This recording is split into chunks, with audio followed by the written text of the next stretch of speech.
কেমন? ভালো হয়েছে, মুচা হয়েছে।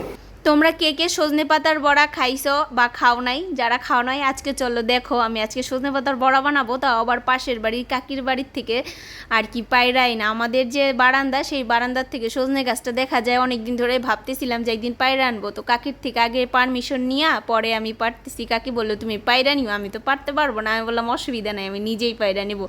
পরে বাবিন অফিস থেকে আসলো, ওই টাইমে সকালবেলা গিয়ে পায়রা নিলাম। কচি কচি যে পাতাগুলো আছে ওইগুলো আর কি, সবুজ পাতাগুলো একটু তেতো তেতো লাগে। তো সজনে শাক চোখের জন্য খুবই উপকারী শাক বা পাতা বলতে পারো। এই সজনে পাতা দিয়ে শাক করেও খাওয়া যায়, আবার বড়া করেও খাওয়া যায়। আমরা মূলত শাকও খাই, বড়াও খাই। ডালের সাথে বড়া খাইতে বেশি ভাল লাগে। আজকে যেহেতু ঘরে ডাল হয়েছে, তাই ভাবলাম কটা সজনে পাতা নিয়ে আসি, বড়া বানাবো।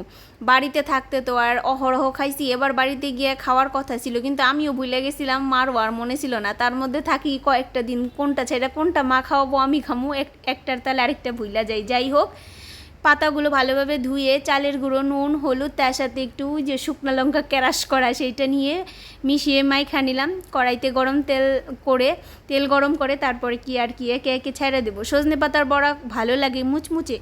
আর আমার শ্বশুরবাড়িতে মানে মামুনির আর বাবিনের প্রথম আর কি সজনে পাতার বড়া তো ভাজি।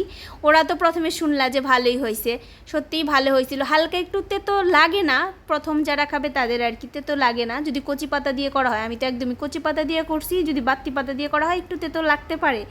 এই ছিল আমার সজনে পাতার বড়া, অনেক দিন পর করলাম। এর আগে তো বাড়িতে মাই করতো, খাইতাম। আজকে আমি নিজে করলাম, খাইতে ইচ্ছা হলো, ওরাও খাইলো, ভালোই লাগলো। তোমাদের কেমন লাগলো?